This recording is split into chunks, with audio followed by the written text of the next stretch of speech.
Welcome, ladies and gentlemen. It's your host of the most, Griever, as always, bringing you guys the latest chapter review for Akatsuki no Yona, also known as Yona of the Dawn. Yona of the Dawn, chapter 247, entitled A Faint Light. And what does that title mean, ladies and gentlemen? What it tells me: not all hope is lost. There is still a faint light flickering in the darkness. So, right out of the gate, I'm going to say I like the transition of this chapter. I like the way it plays out. I like the pacing. I'm curious, like we all are, what's going on with the ending. But overall, this chapter makes a lot of sense because the chapter of Faint Light, my own interpretation, all hope is not lost. We have our moment of despair. We share in our grief for a night. And then we sit back and we look at it a little more logically. And that entitled A Faint Light. So this chapter is good on a lot of levels, because it's also not treating the characters as morons. You know what I mean? Like, well, what am I talking about? So, when we start off the chapter, of course, it's darkness and despair, and jae-ha is gone, and where is he? He's gone, and it's just like, what's happening right now?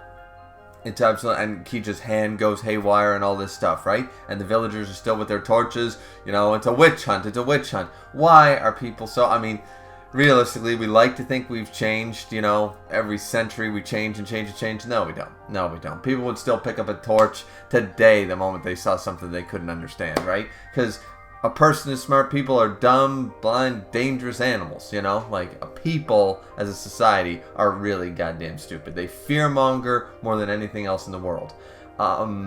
So the people are not, the villagers are not making this any easier. But thankfully, Hawk's baby mama, Hawk's good, and now I'm assuming ex-wife, I'm pretty sure they're in the process of separation here. Sent them some horses with their gear attached, and they get out of there. But at the very beginning of the chapter, of course, we're open into jae-ha's gone. What the hell is happening? They don't even have time to process it fully and completely yet. The villagers are out for blood and fire and witch burning and all that stuff. And eventually they get away on the horses and stuff, right? Then we have what I like about this chapter. So it's a really bad situation. We need to deal with it, you know, and Hawk is, of course, being level-headed, our guy. Hawk immediately goes, all right, Princess, I know this is a bad thing. Kija, get a hold of yourself, White Snake. Grabs, let's go. Now, Yona does recover once Hawk's like, snap out of it. You know, like, we gotta go. So she jumps on the horse immediately, like, immediate problem first. Let's deal with the woes later. Which they do, which I like. See, a lot of series would, for some reason, the villagers, the enemy, would give them time to grieve in that moment sort of idea. They have their 1 second and it's like, no, we don't have time for this right now, right? So they get away, right? The long and short of that part is, I mean, there's not really a whole lot to discuss there. jae-ha's gone. They, right now it's like, is he dead? Question mark. Did he just die? And then Kija's hand goes crazy and they leave. They peace. They don't have time to process this. So once they get safely away, then we have our grief. Then we have our despair. They huddle together. This is actually a really nice scene. I like that it's just this one. They're all just, they don't know how to handle this. They don't really know how to process this. So they hold on to each other incredibly tightly because we're not losing anybody else tonight. They grip each other for a multitude of layers of reasons. Layers, people. Like an ogre. An ogre's like an onion, right? We got layers like an onion. So, there's a lot of layers to go through with this. The first one being, of course, they're together in their grief. Now, a lot of people go off and they deal with grief in their own way. Right now, they are grieving as a group. They are grieving collectively together. So they hold on to each other for support, right? There's the first layer, the obvious top layer. Then we go into a couple other layers. The second layer being what I sort of just talked about was the idea of, okay, we knew that this mission was going forward to okay, we don't know what happened to the dragons. We don't know what's going on. There's magical forces at work that we don't fully understand, that nobody fully understands, and we don't know what's happening. So they grip each other tightly and won't let go because they refuse at this point at a subconscious level. They're gripping each other so tightly in their grief, but also in their loss of, we're not losing anyone else tonight. They're holding onto each other, physical contact, all of them huddling together like that to make sure that no, we're not letting go, very literally and metaphorically, of anyone else. We're not going to lose anyone else right now. And they need that reassurance through physical contact, right? The third layer, which once again might not be a full, is sort of a tie between the first and second layer. So it's almost layer 1.5, if you will. You know that weird piece of onion skin when you get the initial stuff that nobody eats, you know, the actual brittle stuff off, and then there's that like thin, almost film layer that like you can cook it and it's still oniony, but it's like so like translucent thin. You're sort of like, is that really a layer of onion, or do I get rid of that too before I get the real heart of an onion? I don't know. I like to cook, so maybe it's just me who notices that on my yellow onions. But either way, we're talking a really thin layer here that sort of transitions 1.5 layer, if you will. And that's sort of the combination of both, where they recognize, they have the subconscious level, the very deep level of, we need to be in physical contact, and there's that surface level in their mind of recognizing that and gripping each other all the tighter, and then crying about it and blah blah blah. So it's sort of a layer 1, 1.5 and 2, 1.5 being a bridge between the two layers, between the conscious and subconscious level, as to why they're huddled together like this, why they're crying together like this, why they're not letting go of each other like this. I think that that's all right there. Once again, no degree up in here, just an electrician. I've got I got my red seal and that's it. But I like to look at this from the psychology part of it, and I really think that I'm making some level of sense here. Once again, no degree in the field, so can't tell you if I'm right or wrong here. And maybe I'm looking too deep into it. Maybe I'm going too subconscious. Maybe I'm going too many layers. But yeah, I really like this. Now, we know that Kija's crying. Yona is bawling her eyes out. Hawk is trying his best here to hold the group still together. Once again, he's the one who first reacted and stuff. Yes, he's missing his brother in arms, his comrade, his brothel brother, jae-ha, right? Because I would argue that they probably, out of all of the dragons, jae-ha and Hawk have the closest relationship. Kija and Hawk have been together the longest, but I argue that jae-ha and Hawk have the biggest bromance, if you will. So, of course, this is hitting Hawk just as hard as any of them, right? And it's not a competition in that regard. But Hawk, for the sake of everything that's going on, he's letting his grief known, but he's also got to a level, do some man shit right now, as they say. Push your feelings down, act like you have answers, right? Like, that's a man's role, that's a man's job. I'm not saying it's not toxic masculinity or any of that shit, but that is what has been instilled in us for centuries and millennia. That's what a guy's role has been for the longest time. It's not something you can just flip a switch and, all the guys in the world change their mind on that. It's how we're built. We're problem solvers, not listeners. It sort of gets us into trouble. So what Hawk here is doing now, because I noticed a lot of people saying that Hawk is clearly there crying along with them. I don't think so. I really don't. I think he's there. He's gritting his teeth. He's holding everybody together. He's with the one with the big arms, just grabbing everyone and just, all right, we're here together and stuff. And he's probably I'm sure Hawk is grieving and choked up and all that stuff, right? And he probably can't even begin to speak.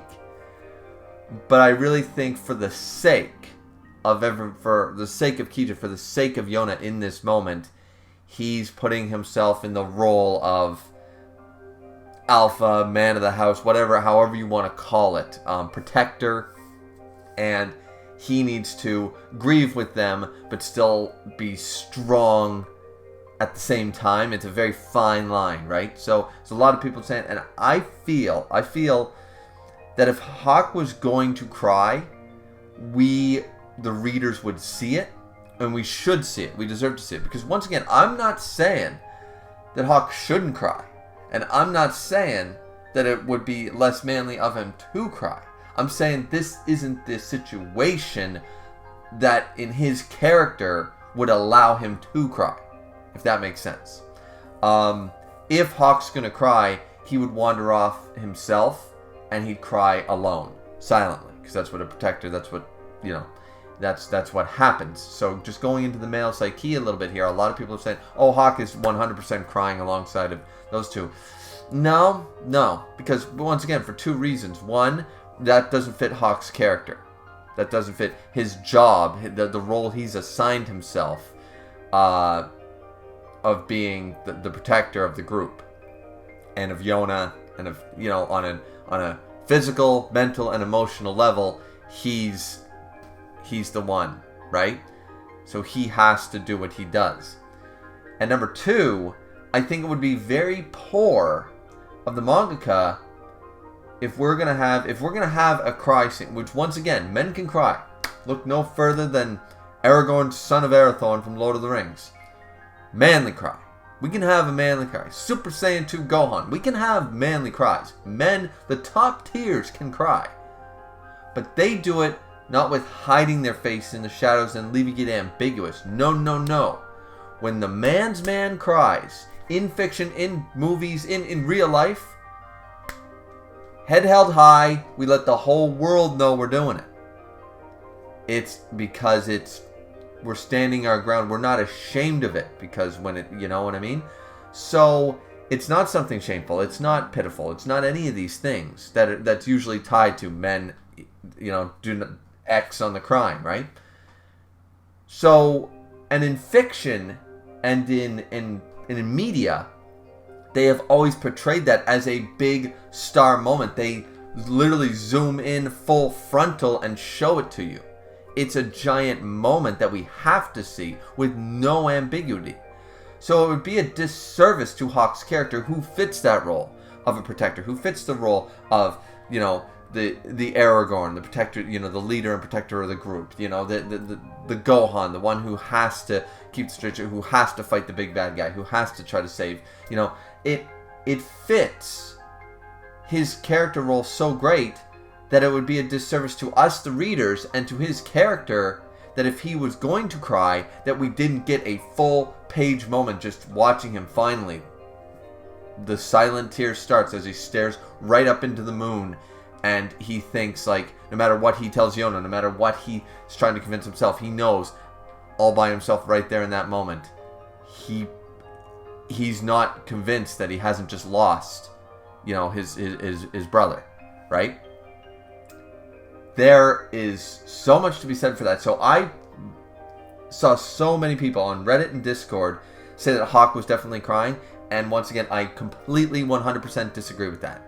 110% disagree with that, because it would be a disservice to us to not finally see it. If and when Hawk has a crying moment, we the readers deserve to see it. We deserve to analyze it, like I've been analyzing this for the last 30 minutes.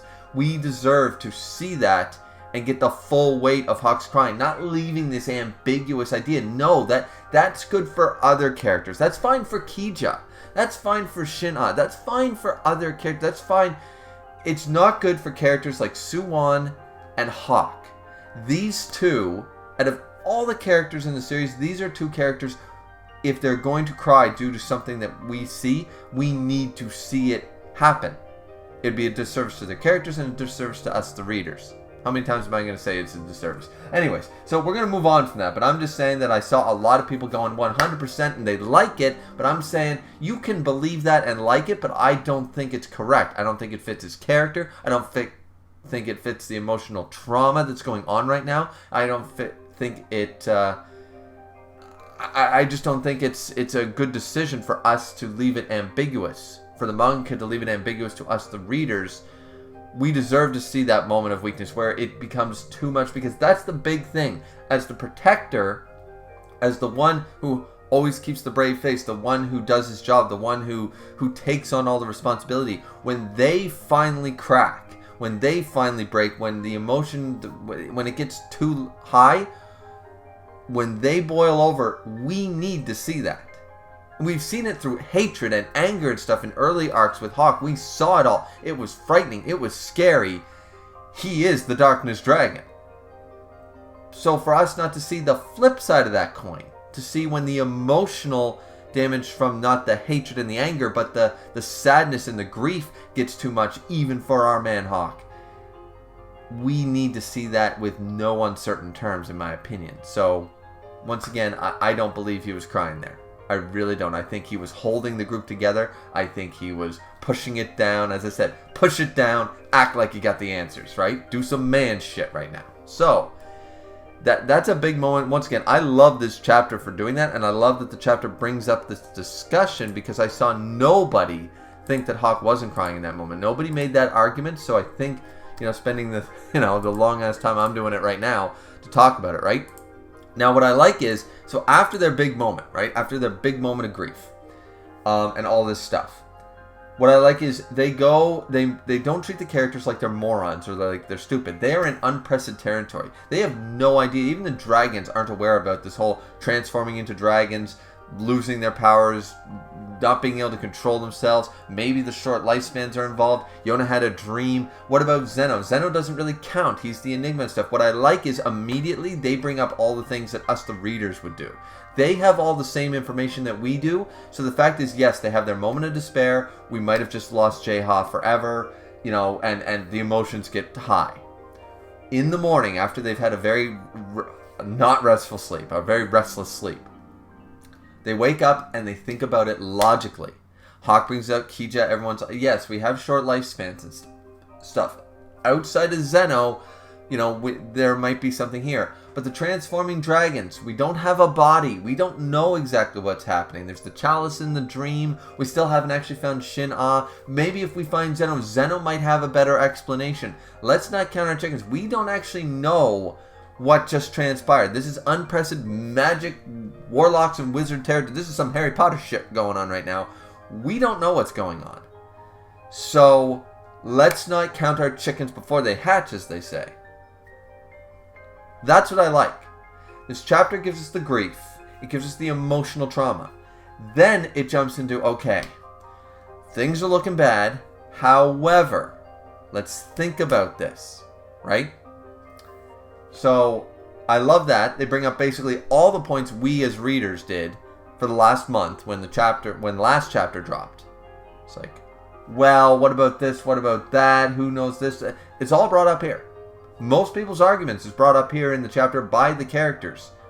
That deserves some praise, Instead of them just wallowing, they easily could have just written Yona wallowing in self-pity, Kija not being able to get past the death of one of the dragon brothers and just losing all nerve, Hawk trying to hold this thing together but not knowing, with soo-won screwing him up and stuff like that with that abysmal talk and things like this. No, they easily could have written this one-dimensional. They decided to go three-dimensional with it, and I like it. I'm here for it. It's fantastic. Now, they're still there like, we still have to find Zeno, we still need Shin-Ha, we need more information and answers. They're not saying jae-ha is definitely out there, 100%. What they're saying is, all hope is not lost. Hence a faint light, once again. All hope is not lost, so let's try our best, right? Let's try to think about this first. So I really like that, and of course they say, well, Kija, you should go back to Hiryu Castle and stuff. Is like, no, we're going to stay together and blah, blah, blah. And they talk about the dream a little bit. Yona believes if they find Zeno, things might look up. They might get some answers if they just find Zeno. So then we move on to soo-won and stuff like that. This part of the chapter is actually quite nice because Yon and Minso, soo-won didn't expect Yon to stay behind because he figured that he was going to leave with Hawk and everybody, and like Yona wasn't going to be coming back because even Minso says, like, well, I wonder if they'll return with the dragons soon. And he goes, she probably won't be coming back and stuff. So once again, what did soo-won say to Hawk at the end there? Goodbye, or, I'll never see you again, or something like that. Because when soo-won revealed his whole plan, it's almost like he revealed his plan but he doesn't expect it to actually happen, so he's letting them go. He's telling Hawk because, once again, stupid conversation that we waited way too long for nothing. But at the very least, it seems like soo-won didn't even believe his own bullshit. He put on that face for Hawk to sort of drive them away, because now, after that monologue, he actually wants their happiness, and they were only here for certain reasons, and now if they can go off and be the happy hungry bunch again, he's going to let them do that. And that's why he's so shocked. He doesn't believe she's going to be coming back. Hawk's going to tell Yona, soo-won's going to make you queen. She's like, I'm not being fucking queen, and that's going to be the end of it. So he firmly believes that that's what they're going to do, that they're not going to follow. So he is 100% like just shocked when Yona shows up and goes, Yona, you didn't leave with Yona and the others? He goes, no, I have a job to do after all and stuff. And then Min-so realizes that soo-won was really shocked, and he's surprised too. He's like, did you believe that Yona wouldn't be coming back, that wouldn't want to come back? And so soo-won is sort of set back on his heels again due to this. And I'm sort of like, you know what? That conversation was shit. I've ranted about it many times. But, life hands you lemons. Well, you can do a lot of things with lemons. You don't have to make lemonade. But, you can do a lot of things with lemons. It goes good on fish, good in pasta sauces. You can do some shit, make a cocktail. You can do a lot of things with lemons. So, I'm just saying that, yeah, we were handed probably one of the worst things that could have happened in Yona the Dawn, in my opinion. But at least we're making it work for soo-won's character to continue on. So if we're going to go with that, at least soo-won is still being shocked and surprised and stuff like that. And the end of the chapter ends off with the Wind Tribe sensing that Shin-ha is around. Why is Shin-ha all the way backtracked to this point? They've moved on, but the battlefield's sort of different sections. So Shin-ha has covered a great amount of distance. The Azura eyes watch intently. End of chapter from the shadows.